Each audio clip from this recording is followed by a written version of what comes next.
tired. They're the only team worse than Heart of Midlothian, and they bring a Hearts man back into the fold. Welcome back to Fog Football. Steve Clarke has announced his squad for Croatia and Portugal. I don't know how many defeats it is in a row. It's a shocking number. I'm sick of talking about it, because you know what? Let's just gloss over the Gibraltar game. That doesn't count, man. We can't buy a win. I don't know what it feels like to win, but I think it's only 3 defeats in a row. Throughout the Euros. Talk about wins. Oh, well, you said I don't know how many defeats it is in a row. Well, you know what, mate? See that draw against fucking Switzerland? It may as well have been a defeat. Bogging showing. Absolute bogging showing. But we begin with the goalkeepers, as we always do. Craig Gordon, Angus Gunn, and John McCracken. So Craig Gordon's back in there. I'm surprised. I'm shocked. I don't know why you're surprised and shocked, to be honest. Because, I mean, he's 44. Well, he's 42 and he's the number one at Hearts right now, so I think it makes sense that he is... Was every Hearts player getting picked for the national team based off that? I'm not sure if I'd agree with that, but I mean, for me, Craig Gordon is still...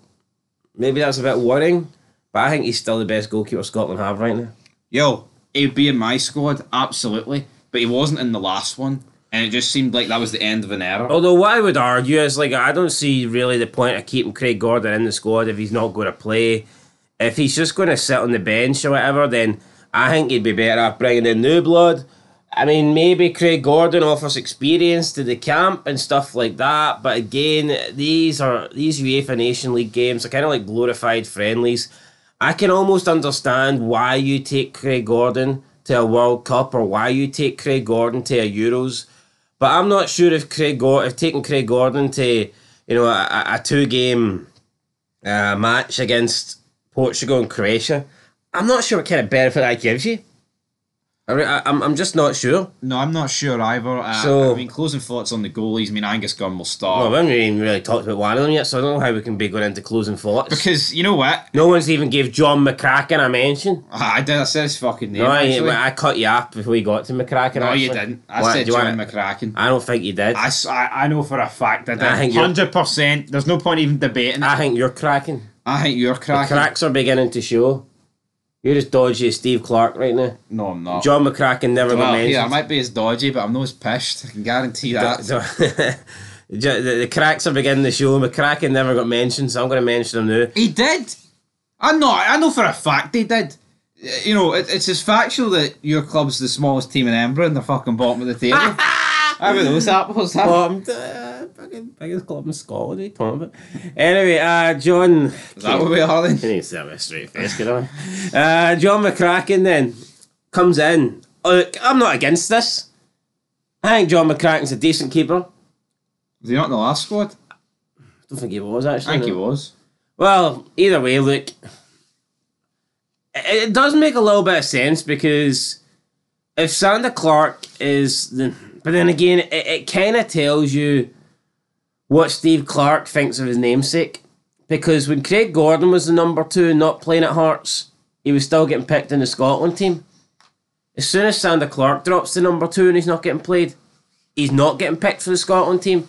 Liam Kelly was in the Scotland team when he was number 1 playing at Motherwell. Makes sense. Goes to Rangers, he's now number 2. He's not playing. He's not getting picked. So it's like Steve Clarke believes that Craig Gordon, when he wasn't playing, he was still good enough to be getting picked in these teams when he was the number 2. But now we see that Liam Kelly and Sander Clark are no longer first team keepers and they've just dropped out the squad. So that tells you what Clark thinks of those keepers. But for me, at least with Kelly and Clark, you can see that perhaps they've got another 10 years in them at international level if they decide to stay on as long as Craig Gordon. And there's no guarantee that they will, because Craig Gordon stayed on for a long time. I'm just not sure the point of keeping Craig. If he's such a big Craig Gordon fan, Craig Gordon should have played at the Euros. And I think it's kind of sick. I think when you look at everything that Craig Gordon's given throughout his career into Scotland, he deserved those Euros, right? He didn't get any game time in the last one because of Davy Marshall, and this time it was stolen away from him for Angus Gunn. That, to me, a lot of people can say what they want about Steve Clarke. See, when I look back at his Scotland run, see when I actually have to like pinpoint where I think he's done us dirty and the things I think he's majorly got wrong, I can't accept that we played 6 major tournament games and 3 of them went to David Marshall and the other 3 went to Angus Gunn and Gordon never got a single fucking minute. I think that's wrong. Yeah, I agree. Totally agree. But what annoys me more about that is the fact we didn't win any of them. Not even close to winning any of them. Now, let's be honest, we haven't been. Aye, but let's not pretend that Marshall and Gunn were great in those tournaments. No, I know, but we're actually I think the telling thing for me is that we were not close to winning any of those games. Yeah, could we have led against England? Yes. Could we have scored against Hungary? Honestly, I'm going to say no, because you know what? We didn't fucking look like scoring at any point. I know, but Stuart Armstrong penalty. I don't know if you can say we weren't close to winning any of those games when we got 2 draws. I think when you draw a game, you are therefore pretty close to winning. No, I think there's way of drawing games. Because if we're being truthful, man, see the game against England, all of our chances came relatively early. I don't really remember. I think there was a Dykes header in the second half. I mean, as for the game against Hungary, here we refuted. Did Shea Adams not hit the post? No, did Shea Adams not have a volley? Or was that in the second half? It was in the second half, but it wasn't like on. Yeah, but did he not have a volley that was like really close? I mean, was he not about 6 yards out? Aye. But my point is, against Switzerland and Hungary, man, 2 games in the balance, it's like you never felt like the team was ever going to get over the line. So Hungary was but to me, no, I agree. I think Craig Gordon's a disgrace. See, with Marshall, I almost got it right, because the guy won us a penalty shootout. It's him that won it at the end of the day. I know, yeah, the players had to score theirs, but he's the one that saved the penalties, right? He got us there. I almost buy it, but I do think after the Czech Republic game, it should have been like, well, you know what, mate, you fucked up. But then he redeemed himself with the England game. So I've got no real issue. I think it would have been very harsh after the England game to put Gordon in. Did he really redeem himself? I thought he was good in the England game. I don't think we had that much to do. Yeah, well, he didn't. Alright, but you know what I mean? I think the best save in that game didn't come for a Scotland keeper. We're not a nation, right, that is going to get to the third group game and it's rotate. Well, hold on. Stephen O'Donnell redeemed himself in the England game and you've never wanted him to play again? Because he's fucking done. I think I would have had Stevie O'Donnell in this. But anyway, the final message here on the goalkeepers. And listen, I hope that... See if Craig Gordon sticks around and Scotland qualify for the next World Cup. Clark better give him a fucking game. Or at least a half. Give him 45 minutes. He's the ultimate tease, Steve Clark. It's like you've handed him a bottle of vodka, but instead of vodka, it's water. Do you think maybe that's why he doesn't pick... Do you think maybe at Christmas Craig Gordon gets him a cheap Russian brand of vodka? And he doesn't get him the good stuff, and then Steve Clark just takes it bad? Again, he drinks the Clark. He doesn't measure it in cheapness, he measures it in fucking volume. You know what I mean? Liquid. Anyway, look, I mean, if Craig Gordon sticks around for the next World Cup, great. I hope he gets some game time. But if he's not planning on doing that, then I just don't see why you wouldn't try and, bring in a new goal. I just don't see the point of keeping Craig Gordon around unless the plan is for him to be at the next tournament. Maybe he's speaking to Steve Clark. Maybe he's saying, look, boss, I'm ready to make the World Cup, my last one. I'm ready to...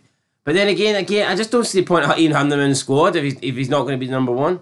And we've seen a shitload of mistakes recently for Angus Gunn. But look, this is the time for Clark to change it up. We'll see if he does or not. I would go with Gordon. I'd give Gordon a chance. I'd go with Gordon in one game and McCracken in the other. Yeah, we've seen what Angus Gunn can do, and he's just I've never been impressed with the guy. I mean, we've seen what Gordon can do, to be fair, as well. But I think there is the case that he just should be starting anyway. I agree. For me, the order's Gordon, Gunn, McCracken. But anyway, let's fire the gun straight into the Scotland squad for the defenders. Sorry. Right, look, there's a few names in here I don't understand. All right. Nicky Devlin. Grant Hanley. Liam Lindsay. I mean, those first 3 names, like, what are we? Gibraltar? Liam Lindsay's a guy I would normally sign on Football Manager 5 years ago. Right, Ryan Porteous, Anthony Ralston, Robertson, Suter, Taylor. That defence looks pretty weak to me. He's not picked Jack Hendry. Is it because he's finally went, oh, you playing Saudi, mate? Is that it? I don't think he's injured. I mean, it could be. If that's the case, can we complain? I don't know. What about Scott McKenna? Is he injured? Not entirely sure. But I'm looking at that there and I'm thinking, God, we don't have the players to be playing free at the back. No, you know what? I'd rather start Greg Taylor over Robertson. And Greg Taylor's playing well, but I don't think many people... No, it's not going to happen, right? And Andy Robertson, for me, has got a free pass. You know, this guy leads the country. You know, how do you go for William Wallace, the guy deactivates his Twitter? No, it's fucking night and day. It is. No, the guy's... No, I don't... Yo, it's if he deactivated his Twitter, right, but he won his game single-handedly. Go ahead, fucking delete it all. I think we'd be better at Mel Gibson at left back. Aye. At least he's fired up. He gives you a bit of passion. Aye, absolutely. Didn't get that for Andy Robertson. I know what, drop this fucking 5 at the back shit. Go with 4 and have a back 2, a Porteous and Suter. Yeah, I think that's the 2 best centre-backs in there. I mean, we'll move on to the midfield. I think that defence is just depressing. I honestly, I would start Taylor. I don't know if I would do that, but... Here, could Greg Taylor start right back?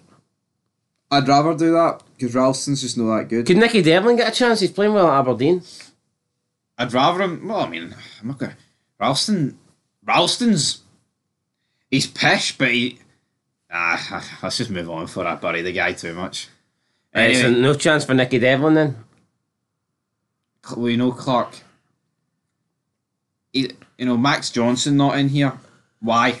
These are glorified fucking friendlies. Experiment, you prick. That's the way I'm... You know what? He should experiment because...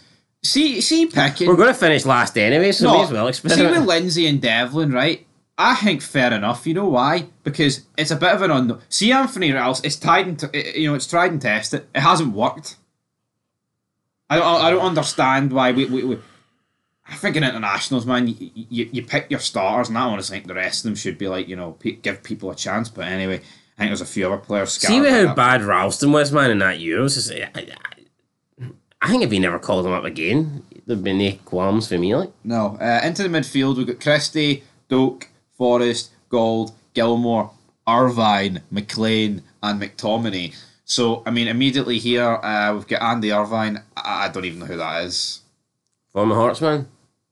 Got a big move to Istanbul. Used to be good. Apparently plays for West Ham United, which I didn't know. There's no way he plays consistently for West Ham. He was a good player 5 years ago. There's not a chance this guy plays in the Premier League, man. He's fucking... You don't know who he is, Andy Irvine? You know what, I recognise the name now, but there's not a fucking chance he plays every week for West Ham. No, he's probably never played a game. He's probably been loaned out constantly, So how's he in the squad? Is he Scottish? maybe he brought in... They fucking won this in a lucky dip. Maybe he brought Steve Clark's Christmas present in early and it was a 10-litre bottle of vodka, you know what I mean? Yeah, the fucking prices it up 30%. Must have had to buy it early. To use all his West Ham fucking money there, West Ham savings. Yeah, I mean, right, immediate problems with the midfield for me. Kenny McLean. You just see Kenny McLean and there's like a dark cloud over this shit. Great assist against Portugal, but I'm tired. The guy's 33. The only time I want to hear McLean is when I'm watching Die Hard. That's it. McLean! Yeah. Say what you want, man. I think the injury of Ferguson, Callum McGregor's retirement, I think the midfields took a hit. What about Conor Barron? Conor Barron, Lennon Miller.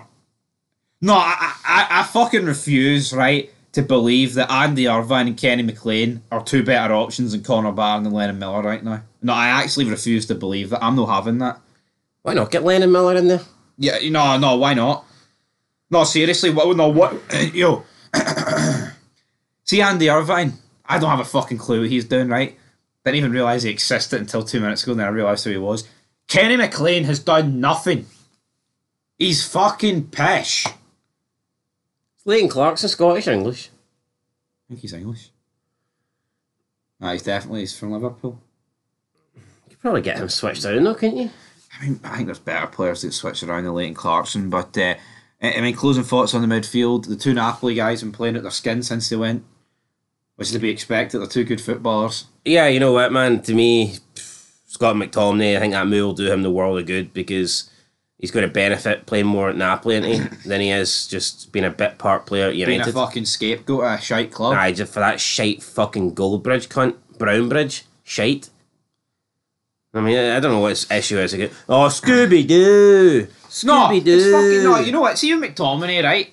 See. Honestly, for Scott, we don't have any complaints. And you know what? See, for all his faults, Steve Clark fucking utilises the guy. Yeah, there used to be a time where I actually really didn't even want McTominay in the team, to be fair. But he's proved me wrong. Yeah, no, because no, we didn't want him in the team when he was being played as a fucking centre back, which is obviously not his job. See, as soon as he get pushed forward, because he's an attacking midfielder that scores goals, he's a revelation. Like he's one of our best players. See, for United, seeing you put him in the 6 role and he's not a 6. He's going to get found out. That's on Ten Hag. That's not on fucking McTominay. Oh, Fred and McTominay are shite. Or maybe it's because you're playing McTominay in a position he's not really suited to. But yeah, no, I remember that. It's like, I don't think it's... I know our defence isn't great, like, but was it ever bad enough to play McTominay at centre-back as part of the free? Probably not. I think it's just to get McTominay in there. Then it felt like it tight. I mean, people can say he went to the 5 at the back, right, to accommodate Tierney and Robertson. I think a large part of it was also to get McTominay into the starting 11. Yeah. And he could only really do that by playing 3 centre-backs. Yeah, and your 3 centre-backs being a left-back, an attacking midfielder, and Grant Hanley or something. I mean, that's not fucking... Anyway, fucking minging into like... Up front, Morgan. Well, hold on, who's your midfield? Assuming he's going the 5, or even though we've just picked 4. Gilmore, McTominay, Christie. There'll not be one more. Assuming he's going to be 4, no. Gold. No, Andy Irvine, no. No. No, but he's more of a centre mid, isn't he? I don't know who he is. What the hell? But you know who he is? He's centre mid, aye. Aye. He could be the Cal McGregor replacement. So he's not going to replace McTominay or I'd say... Wait, where's John McGinn? Oh. Well, I mean, they did say there was talks of resting John McGinn because he's tired, so... You know that. I'm tired too of fucking this team being pish. When are you going to take a wee rest? I will. No, but McGinn had been shite. I'd say I knew there was a name missing there. I was like, why is our midfield so shite? Andy Irvine at 20 was better than Cal McGregor at 20. And I'm not even trolling, that's true. Cal McGregor at 20, mate, was winning fucking trebles. Tell you what, Andy Irvine got a big move to the Superliga. Well, Cal McGregor's never got a big move, mate, has he? He's still stuck in the Did Leagues of Scotland, so I mean... Aye, the Diddy Leagues, right. The front four teams... The fucking Grand Prix here. We might need 4 teams up front to beat Portugal, fuck's sake. Right, Morgan, Adams, Dyke, Shankland. This looks bogging. See, when Shankland was a goal scoring machine, it just seemed a lot better. Yeah. See now that you've got Shankland in there, who can't score to save his life. You got but Lyndon Dykes, who scored about 2 goals in the last 10 seasons. Shea Adams, I couldn't tell you what he's doing in Serie A. He's had a good start to his career. Well, that's good. I would start him because Dykes is League One, for fuck's sake. And no, you can't be playing a League One striker up front. It's Birmingham City, though. Oh, aye, Scott, right? Why is he not in the squad then? Aye, come back to me. It's getting to the point where fucking we'll need to put Scott right in soon, to be fair. If this gets any worse. Anyway, you know what? Lawrence Shankland couldn't get a start when he was banging in the goals. What chance has he got now when he can't? I'm actually surprised he's picking him. You know what? I think Nisbet warrants a spot over Shankland. I can see why you'd maybe think that. I'm not saying Shankland's worse than Nisbet, but based off current form, I just don't see how Shankland is in this fucking team. Is Danny Armstrong no Scottish? Yeah. Why is he not on the team? Because he's picked Lewis Morgan. I wonder if Lewis Morgan and Ryan Gauld get the same flight over. I don't think Stephen Naismith is back in the Scotland setup. Do you think he had anything to do with this? I hope not. He can stay fucking as far away as he wants. Anyway, I mean, that's it. I think we're getting beat twice, so what is there else to really say? Croatia are pretty poor, though. Are we away to Croatia? I believe so. Away to Croatia and home to Portugal. You know what? I think we'll take some. Hold on. Listen, you say you're a fair guy. Time to be fair. We were very unfortunate in the last 2 games. Now, you can say we were shite, and you can say that it's not been good enough for a very long time under Steve Clark, but you cannot say that we were unfortunate to lose both. I mean, it was late goal. The Poland, I don't think, was a penalty. I mean, 2 penalties it took to beat us. And how late did they get the third one? No, it was a penalty. What's Grant Hanley doing, man? Well, no, all right, I don't mean it's not. I mean it shouldn't be. Do you know what I mean? It's like, But it was. no, but I mean it shouldn't be because it was just fucking retarded. Yeah, but it was though. Right, so you've got that. You factor that in, and then like the Portugal game, it was like so late on. You know, we held out for. I do think Steve Clark's unfortunate to have 0 points this point in time. I think he was unlucky. I think I'll give him. I'll put more respect on the Portugal performance because for me, I think getting undone by Cristiano Ronaldo and Bruno Fernandes is a fucking rat. So you're giving them no credit for coming back against Poland 2-0 down, making No, a because game. you know what? We should be beating Poland. Was Scotland not the better team against Poland? Yeah, it was probably our best performance. So you're going to give them no credit for that? No, because you should be beating Poland. No, forget. Put Clark to one side. I'm going through the team here. It's fucking unacceptable you beat the Poland, conceding 3 goals to Poland. Unacceptable? Yes. Oh, come on. Look at the fucking first goal. Angus Gunn's pish. No, you tell you what, see against Portugal, I thought he was actually phenomenal, Angus Gunn. But see the goal he conceded, it was pish. Aye, anyway, guys, that's it. Like, I mean, listen, we're probably on about the level of Poland. So I don't see how you can turn around and say it's unacceptable. We're better than Poland. We fucking outplayed them and bottled it. Who's had more success over the past, like... Listen here, sunshine. See when you're on the run that we're on, I don't care if you play well or play bad. You need to win games of football. Would Lewandowski get in this team? I don't know, Lewis Morgan might keep him at New York City. Right, guys, that's it. Till next time, leave a like, leave a comment, subscribe. We're trying to hit 100 likes, so aye, hit that like button. If you want to pay for my boat, my yacht, drop a super chat as well. Till next time, peace.